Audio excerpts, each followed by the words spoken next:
Okay, how does this affect waste site cleanup?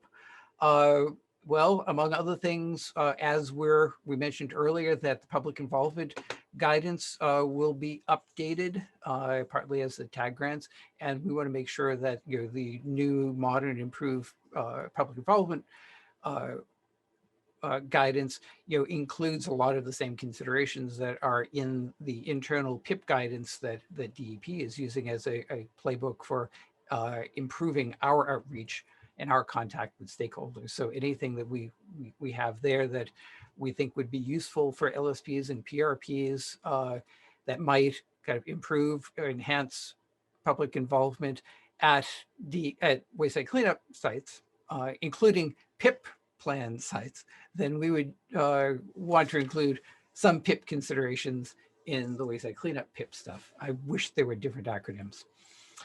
But one of the things coming out of this is we are looking at all of our stakeholder groups across the department and asking questions, are they being used effectively? Are we hearing from everybody that we need to hear from? Including and especially people that might have opinions different from us. And we have several advisory committees associated with the Wayside Cleanup Program. We have the Wayside Cleanup Advisory Committee, of course, you guys. We have an advisory committee for the Oil Spill Act work as well. So we are looking first to the Wayside Cleanup Advisory Committee and we're using the term refresh it. And see if we can use your time more wisely, use this forum as a way of having a two-way communication and discussion and hearing not only us providing you with information and updates, but hearing things that DEP needs to hear from all of the stakeholders, the PRPs, the LSPs, the municipalities, the neighbors that might be affected. We need to hear from academics who might have new ways of looking at our issues. There are a variety of different stakeholder groups that we really need to hear from.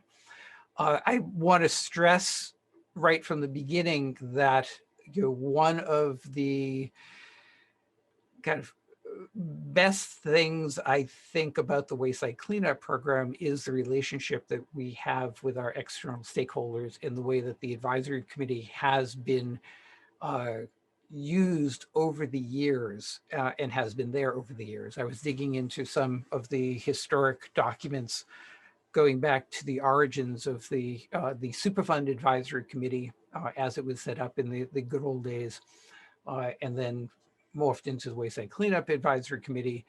And there have been a large number of people who have put a lot of time and effort into making this program work. And it's, certainly not just the Wayside Cleanup staff, it's from the input that we've gotten from all of you over the years. And I speak both collectively, all of you, and there are some very specific people out there, even at this meeting, who were there at the beginning. So both collectively and individually, this has worked really well. That said, I think there are ways of making it better and ensure that as it goes on into the future, that we're hearing what we need to hear, and you are hearing from us what you need to hear. So the slide says it's existed from the start. Yes, we use it certainly to communicate things to you about what we're doing and why we're doing it. I think that has been a lot of the focus. I think what we also need to work on is ways that we receive feedback from you guys so that we're not just talking at you. And going beyond just being able to ask questions and provide comments at these meetings, but to have kind of more substantive interaction and presentations. And we point out that we're in a good position in that the advisory committee is not created by statute. And thus, unlike some other committees and boards, we have a lot of flexibility and how we think the committee should operate. And it can evolve over time to meet whatever the current needs of the day are. So that's the process we're going through now, stepping back and asking, how can it work better? The goal would be to expand representation to ensure that we're hearing from everybody that we need to, and that what we're hearing is not completely biased in one way or another, and to make sure that these meetings are useful and valuable for everybody involved, not just DEP and not just individual stakeholders, but it serves a broader purpose. Right now, the advisory committee slots, the seats at the table, if you will, has been split up according to these categories: advocacy, site neighbors, public interest, municipal officials, academia, 21E consultants, 21E consultants. Yes, they're listed twice because there are 2 seats. And at the bottom, you see we have public interest, health is vacant, local health vacant, petroleum because is temporarily vacant at the moment. But these are the groups. And over the years, we have had some difficulty kind of teasing out some or finding people to represent some of these groups, particularly the public interest, the advocacy, site neighbors, people affected by it, and some in the public health. I've spoken about this before, particularly in our office hours, in that wayside cleanup issues are not the most pressing out there in the bigger, grander scheme of environmental issues. It's a lot easier to find people to participate in climate change work groups, sad to say. I find this fascinating, but and we appreciate everybody who is here and who is participating. One of the things that we were thinking about is kind of redefining and how we look at these groups and these definitions to be able to have more flexibility in finding people to fill these seats. And also, I think it's a good spot to point out that today's meeting aside, when we had to mute everybody, and just because of the logistics, typically when we are together and working together face to face, I think one of the hallmarks of the advisory committee meetings is that we don't limit discussion to the advisory committee members, and that the audience and people who do show up, have an opportunity to speak, to participate in the discussion, not just kind of at the end of the process, and that we value the participation of everybody else in the audience. So while there may be less of a distinction about who sits at the table and who sits in the audience at these meetings compared to other advisory committees or groups, it is certainly important to give kind of the recognition and make sure there's a seat at the table for people.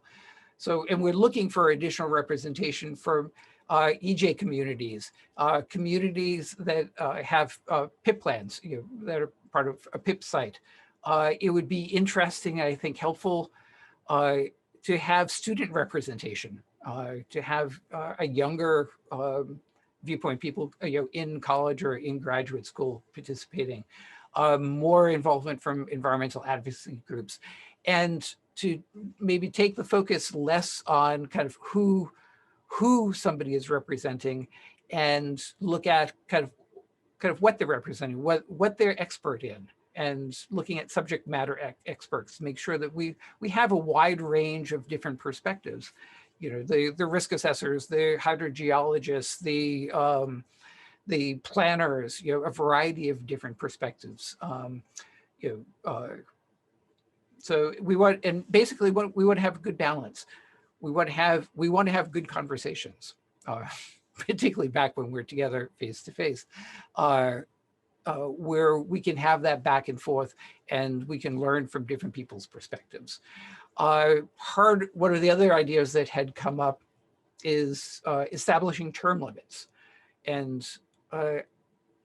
while it is again, this is this weird thing of how you strike balances. It is incredible to have people participating in the advisory committee and sitting in the audience who have been doing this for a long time and have a breadth of experience that I will never attain in this business, who have great memories about what we did and why we did it back in the past. But it's also good to have turnover, particularly the seats at the table, to make sure that we always have fresh perspectives in coming in. So those are the things we're considering. We have a nice little graphic. Maybe those are seats at a round table. So kind of in running the meetings, we're trying to, from a procedural and process point of view, try to figure out, okay, what else can we do better?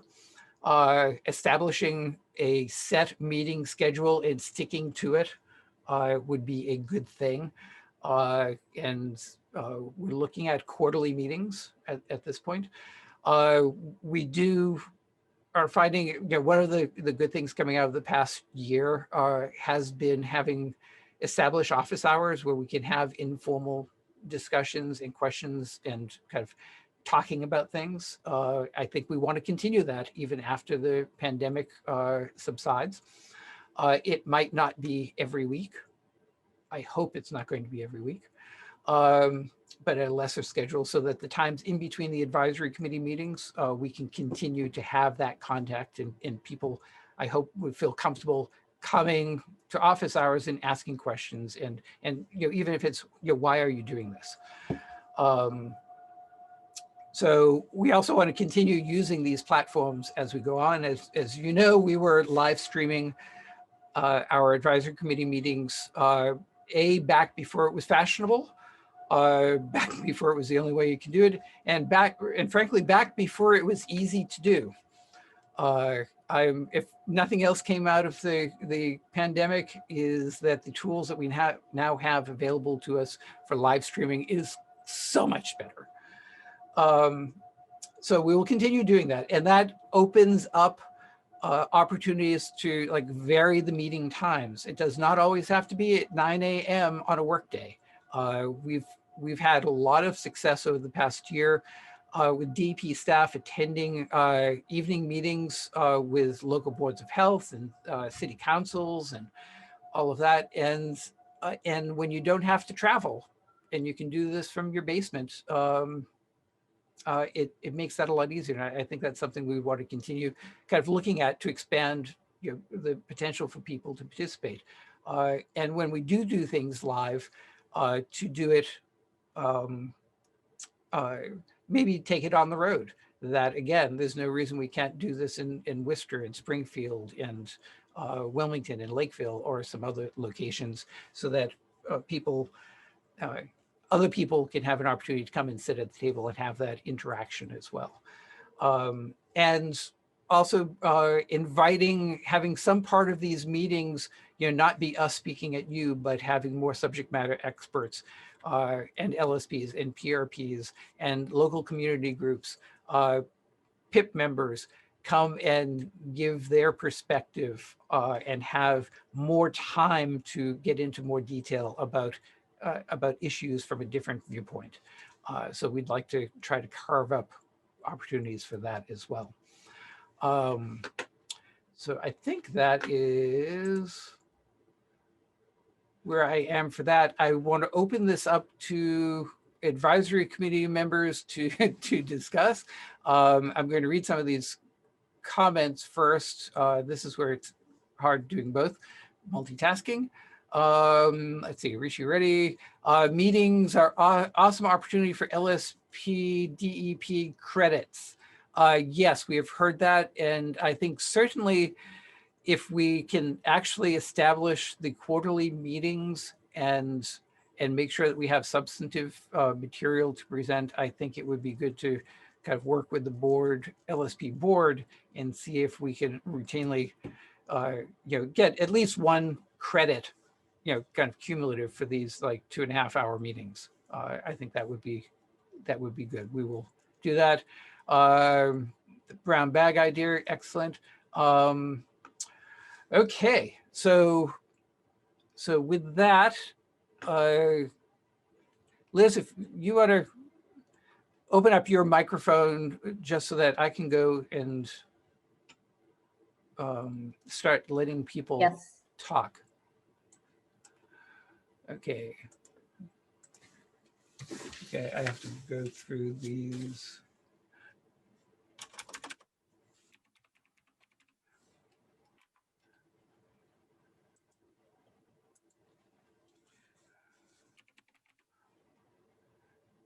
Hopefully the next software we have to do this will be easier.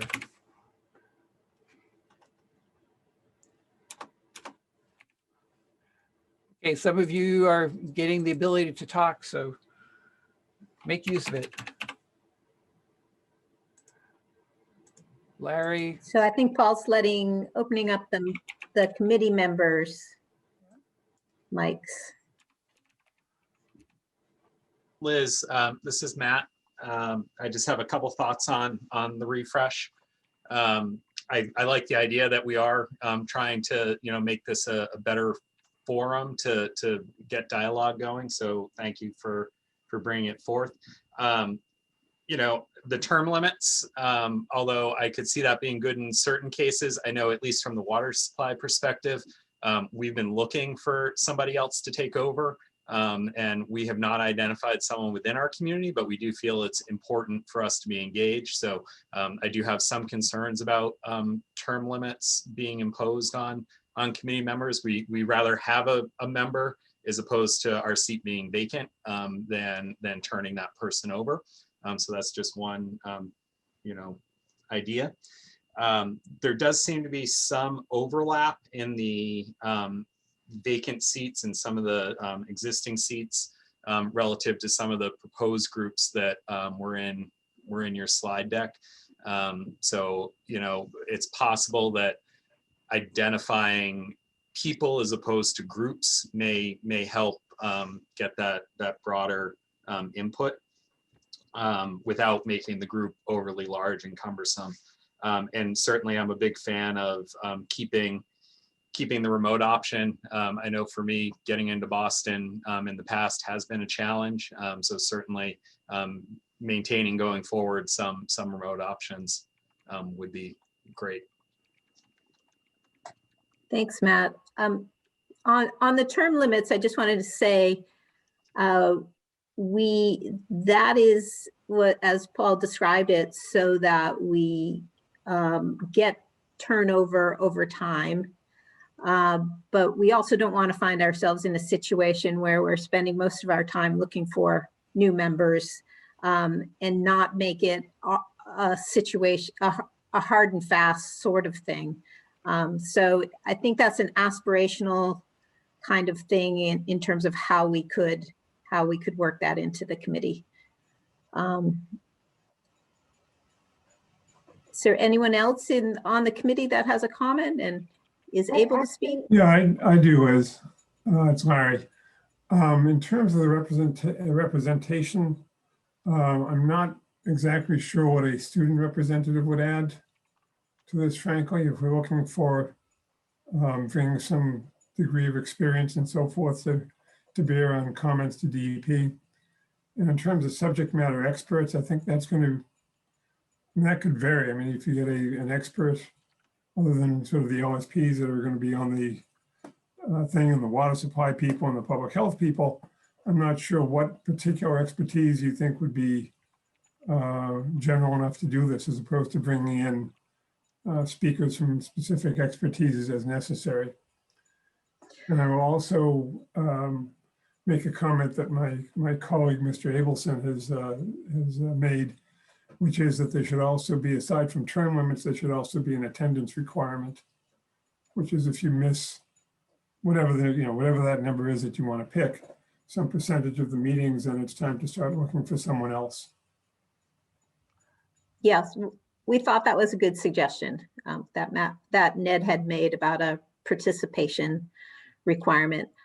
I think with respect to the student representative, as Paul said, that was to bring in a younger perspective it may be more an opportunity for that student than it is necessarily in terms of the overall benefit to the committee.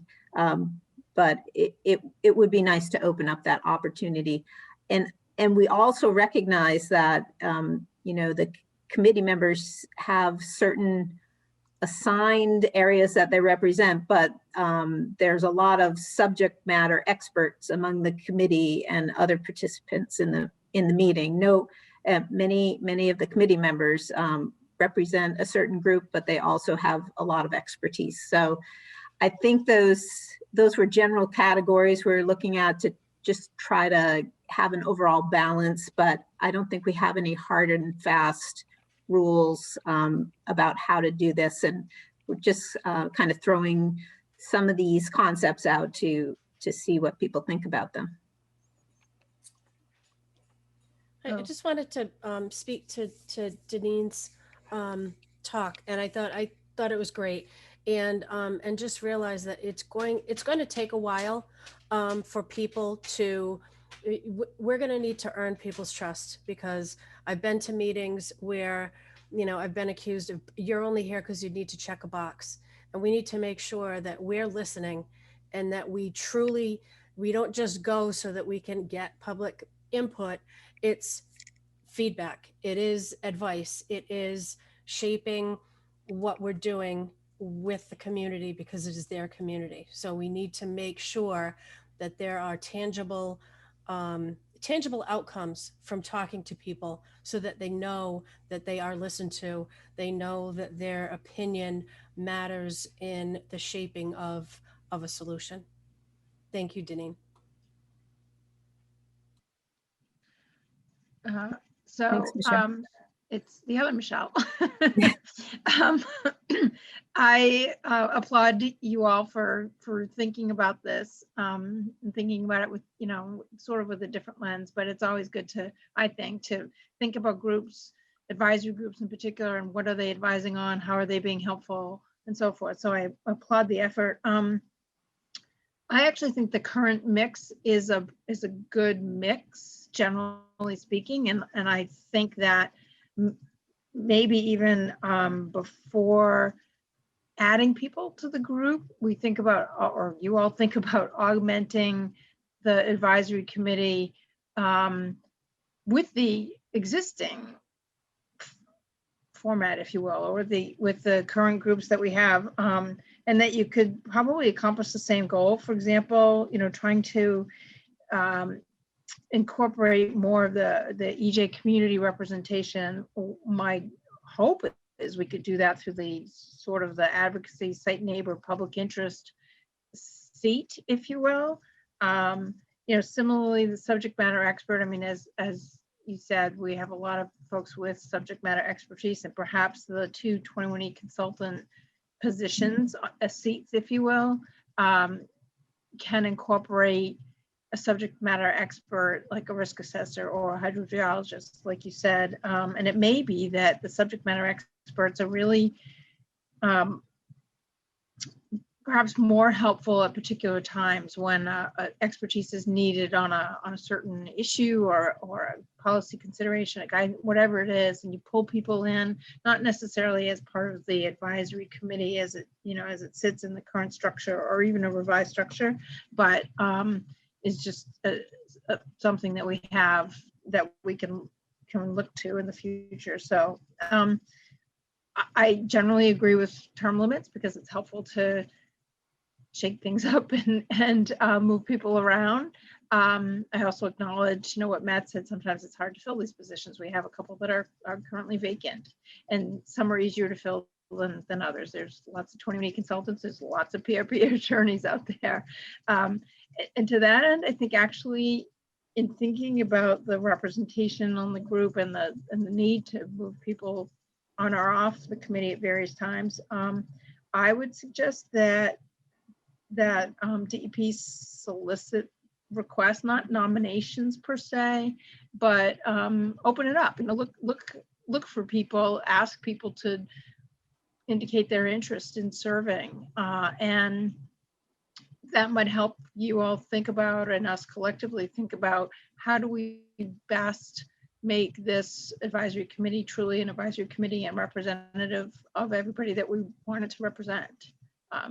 Even, perhaps, like I said, even perhaps without changing the current seats at the table, for lack of a better phrase. That's my 2 cents. Thanks, Michelle. Susan? Yeah, thank you. I agree pretty much with everything that's been said. I think I've said for a long time, I think we need to shake up the standing advisory committee. I mean, I've been on it many years, and the way I got on it was just asking Janine, hey, I have an interest and I see there's a slot for an environmental, public person, and I can fill that slot. Not even knowing what that slot should be, but just that, I have an interest and I am an allied professional. To me, that's not the way an advisory committee should be formed, just by somebody going to ask somebody who they know to get in there. So I think there should be a little more thought, as Michelle just said, going into who should be on the committee, what DEP needs advising for. If there's a specific issue, hot button issue that's coming up, PFAS, which is not going away, maybe we want a PFAS expert on the advisory committee, even if for a term limit of 3 years, because PFAS is it for 3 years. So I don't agree that we don't want experts. I think we could pull experts in, and if we have term limits, that's a way to deal with that. I also think term limits don't mean you've got to be off the commission. If your term limit is 3 years, for example, we have term limits. I just initiated them in the Arlington Conservation Commission because people were on there and chairs for 20 years. It was crazy. Nobody wanted to do it because it was such a long commitment. So I think term limits serve 2 purposes. One, you get more new blood, more vision, more ideas on the advisory committee. The second is you might actually get more people willing to do it because they know they're not on it for life. Personally, I would be very happy to step down if the right person would fill the slot that I'm in right now in terms of an environmental public perspective and bringing that to bear for policies like TCE and all that stuff. I think it would have been great to have an EJ person on the advisory committee when we were first talking about issues with indoor air and groundwater, vapor intrusion, all that stuff, and opening up sites. It would have been really helpful to have an EJ person on the committee at that time. So again, for term limits, I think you can re-up. I mean, if the DEP staff and the committee itself agreed, hey, we want Susan Chapnick for another 3 years. Susan, are you willing to re-up for another 3 years? And I say yes, great. Or I say no, you're going to have to find somebody else. I can't do it anymore. Then you know where you are too. So I don't think term limits means you have an empty seat necessarily. I think it means you're just thoughtful of how you're progressing the committee. So those are my 2 cents, 4 cents. Thank you. Thank you, Susan. This is Marilyn Paul. Thank you for the opportunity. I also agree with the concept of term limits, and especially the way that Susan suggested it. I looked at this from, looking back over the last decade or so, what did you most often need advising on? What do we spend the most time discussing?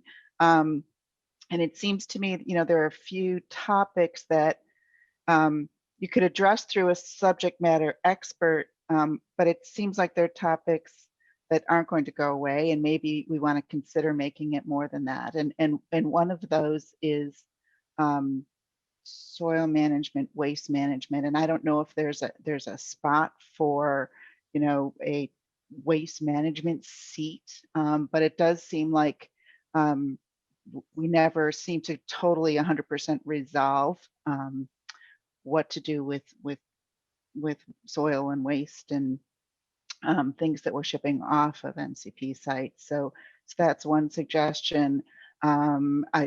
PFAS is an emerging contaminant, and it seems like there's always going to be an emerging contaminant.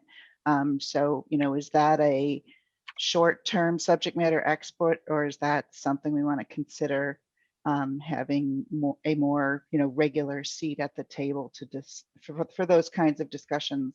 And then the third one is one that there's no escaping, and that's climate change and resiliency. And I don't know whether that's is someone through EEOA who's at the state level working on the SHMCAP and all of the resilientmass.org and all the things that are coming out from that, or is that Ken, for example, or whatever. But I think climate change is going to worm its way into pretty much every decision that gets made on MCP sites. And so I think having someone representing sort of that topic on the group would help. So that's it. My 2 cents. Thanks, Marilyn. Yeah, I think one of the things, well, does anybody else? The advisor? Sure. Hey, Nick. Excuse me, just one thing which I sent in on paper but thought would be worth mentioning. And I like both Susan and Michelle's ideas in terms of composition and term limits. Those make sense. Just to share what I submitted by email, in terms of the makeup of the committee, it's almost 50-50 in terms of people who you could think of as being private sector business oriented, and the other 50% being public non-business types. I think it was off by 1, and maybe that gets evened out with an EJ member in particular or something like that. But I thought that was part of the balance that's useful. And the other just observation in terms of how things work is, while being on the committee more often brings an opportunity to talk, having started out in the audience, that never shut me up. Nor does it shut up much of any of the other folks who have something they want to say, in part because of the way DEP runs the meetings. So that's another factor that's relevant. I think it's a pretty open forum almost all the time, so long as there aren't time constraints. Thanks, Ned. And I think that really gets at the heart of kind of one of my interests here is that, like I said, I think the advisory committee works, really pretty well as it is. But what I'm concerned that we're missing are the people that aren't at the table. I think people that attend and participate do a great job making their voices heard and bringing up things and leading to discussions. But I think some of the communities that are affected by sites have somewhat limited representation, at best, on the advisory committee. And I think Jeff Porter had brought this up in discussions, that given some of the things that we talk about and the level of detail that we talk about it, that if you haven't been paying attention for a long time, it may be a bit intimidating, and the nature of the material that we talk about is not necessarily inviting to people. And if I were new coming into this, and there was a 21E site in my neighborhood, and I kind of had questions and concerns about it, I'm not sure how comfortable I would feel coming to our advisory committee and sitting and speaking out in front of the august company that we have. And I do want to find ways to try to make that easier for people, and whether it's on the committee itself and kind of making clear that there is a seat literally at the table, but also in the audience and in the participation. And I think, Larry, one of the things about kind of doing some outreach to students is not necessarily to have them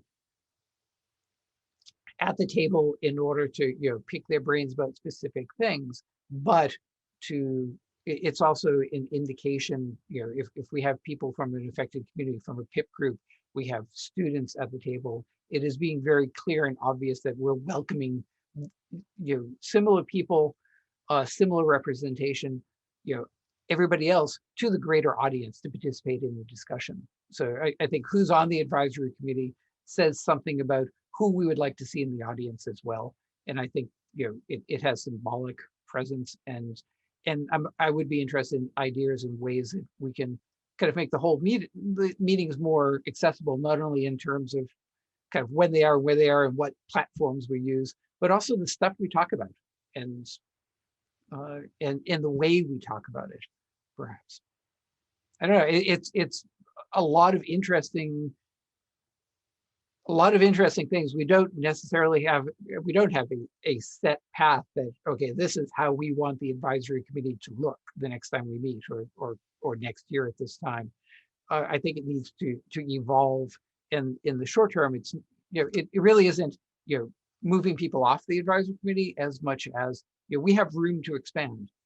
We have the opportunity to do outreach and sincerely invite people to come and participate, because we want to hear additional perspectives, not different, just additional, you know, across the board.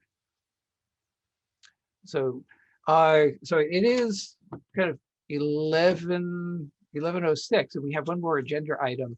So for this, for everybody, not just the advisory committee members, but we would like to hear your thoughts and concerns, any suggestions that you might have, and we will bring this up in office hours in the meantime and at the next advisory committee meeting. And hopefully, one thing that we would really appreciate is if you know of anybody who would have interest in sitting at the table and just never felt comfortable asking, or who would like to even sit in the audience and attend. You know, any ideas you have of how we can, you know, do that outreach would be greatly appreciated. So with that, Liz, we are going to the grant programs. To quickly talk about that, I'll bring up the screen again. And I think it's Liz.